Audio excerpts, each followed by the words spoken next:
Você já se perguntou por que sentimos medo? Por que a seleção natural não eliminou exclusivamente aqueles que sentiam medo? Desde os primórdios da humanidade, o medo tem sido uma constante na experiência humana, moldando nossas sociedades, crenças e comportamentos. Os medos variam, mas a essência da ansiedade persiste, refletindo as complexidades e incertezas inerentes à condição humana. Na antiguidade, o medo se manifestava de maneira visceral e concreta. A ameaça de predadores, desastres naturais e tribos rivais alimentava a necessidade primordial de sobrevivência. Esses medos fundamentais moldaram as estruturas sociais e religiosas, criando rituais e mitologias que buscavam acalmar as mentes inquietas. Com o avanço da civilização, os medos evoluíram. Surgiram temores relacionados ao desconhecido, à morte e ao sobrenatural. As religiões e sistemas de crenças emergiram como respostas a essas incertezas, proporcionando um senso de ordem e significado em um mundo muitas vezes caótico. O medo do divino e do pós-vida moldaram a moralidade e as interações sociais.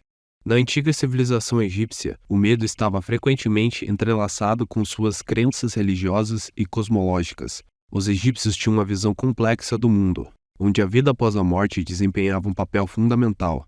E muitos dos seus medos estavam associados à existência além da terrena. Eles temiam profundamente a morte, mas acreditavam em uma vida após ela. Assim, grande parte de suas vidas era dedicada à preparação para essa vida além, por meio de rituais funerais elaborados e do enterro com objetos e textos para auxiliar na transição para o outro mundo. O medo estava, portanto, relacionado à incerteza sobre o que aguardava os falecidos após a morte.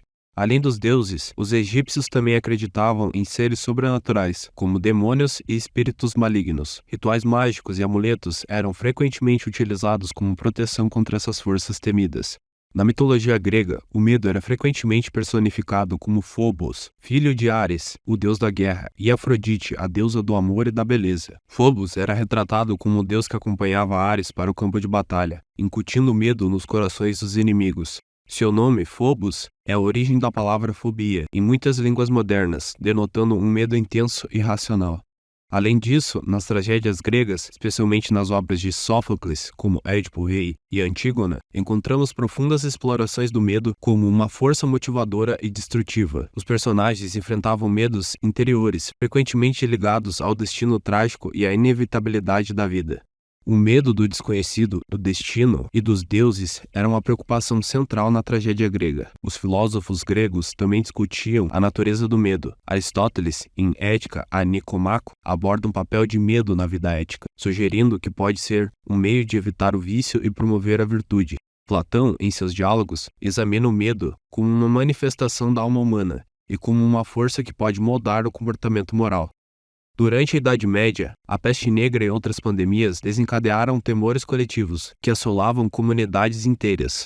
A morte iminente e inexplicável alimentou superstições e a busca por explicações sobrenaturais. A paranoia resultou em perseguições de bruxas e outros bodes expiatórios, buscando culpados pela angústia que afligia a humanidade.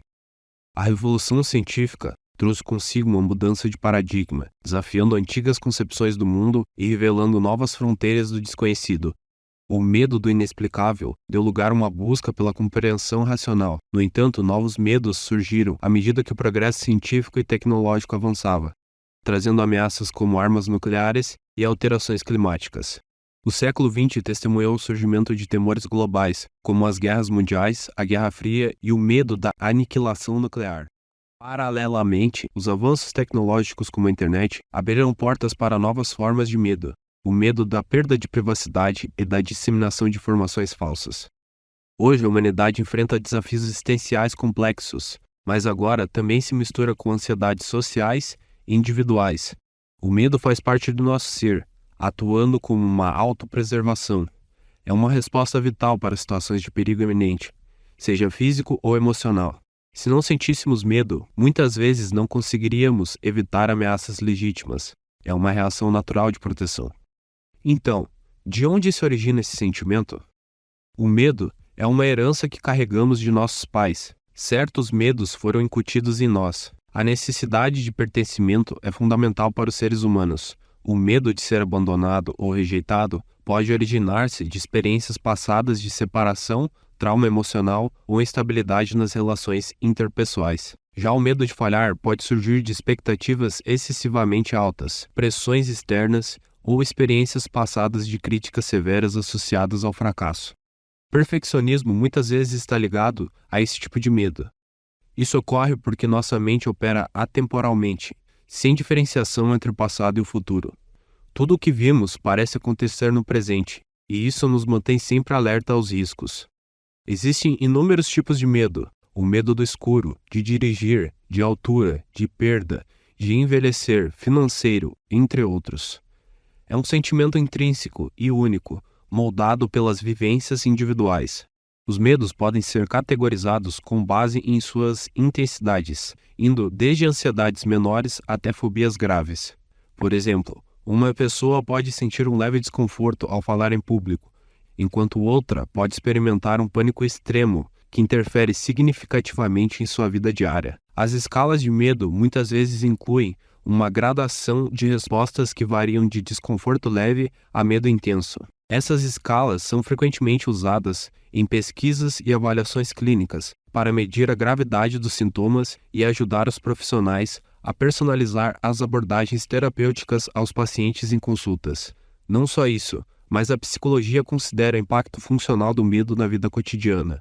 Um medo moderado pode ser gerenciável para outras pessoas, permitindo que elas continuem com suas vidas diárias. No entanto, medos mais intensos podem resultar em uma evasão a situações específicas, prejudicando a funcionalidade e a qualidade de vida.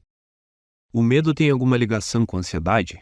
A ansiedade pode ser definida como um sentimento vago e desagradável de medo ou cautela, sendo expressa por tensão ou desconforto oriundos de uma antecipação a algum perigo, de algo desconhecido ou estranho. H.P. Lovecraft, em seu livro Supernatural Horror Literature, afirma que a emoção mais antiga e mais forte da humanidade é o medo, e o mais antigo e mais forte de todos os medos é o medo do desconhecido. Quando o medo e a ansiedade se tornam uma rotina, essa ansiedade pode até causar um distúrbio. Os distúrbios de ansiedade podem ocorrer em qualquer faixa etária, sendo associados a vários gatilhos de estresse. Por exemplo, um veterano do exército pode ficar extremamente desconfortável ao ser inserido no assunto de um risco de conflito iminente no país ou no mundo. Alguém que foi vítima de uma agressão revive o trauma quando recebe uma ameaça. Mas você já notou que, mesmo o medo sendo um mecanismo de autodefesa, nós gostamos de assistir a filmes de terror, ler livros ou ouvir histórias que nos dão medo? O medo desencadeia uma sensação de adrenalina em nosso corpo. Podemos observar substâncias que são liberadas em nosso cérebro quando sentimos esse medo. Por exemplo, a endorfina nos faz sentir prazer em determinadas situações de medo, como assistir um filme de terror ou ouvir uma história sobrenatural. Quando estamos em estado de alerta, ocorrem respostas fisiológicas que nos preparam para enfrentar o perigo. A síndrome de emergência de Kennan é uma resposta do sistema nervoso sináptico, responsável pelas alterações no organismo em situações de estresse, preparando o indivíduo para uma reação de luta ou fuga, de forma imediata e instintiva. A simples expectativa, ligada à nossa curiosidade e imaginação sobre o que pode acontecer, nos desperta prazer. Na medida certa, o medo pode ser uma função saudável para o nosso corpo, nos protegendo de situações que aumentam a exposição desnecessária aos perigos. Os medos humanos, ao longo da história, refletem nossa busca constante por significado, segurança e controle. Embora as formas e expressões dos medos tenham evoluído, a experiência fundamental de enfrentar o desconhecido permanece como um fio condutor entre nossa narrativa coletiva. Entender esses medos é uma janela para compreender a complexa tapeçaria da psique humana e a forma como a sociedade busca dar sentido ao nosso mundo.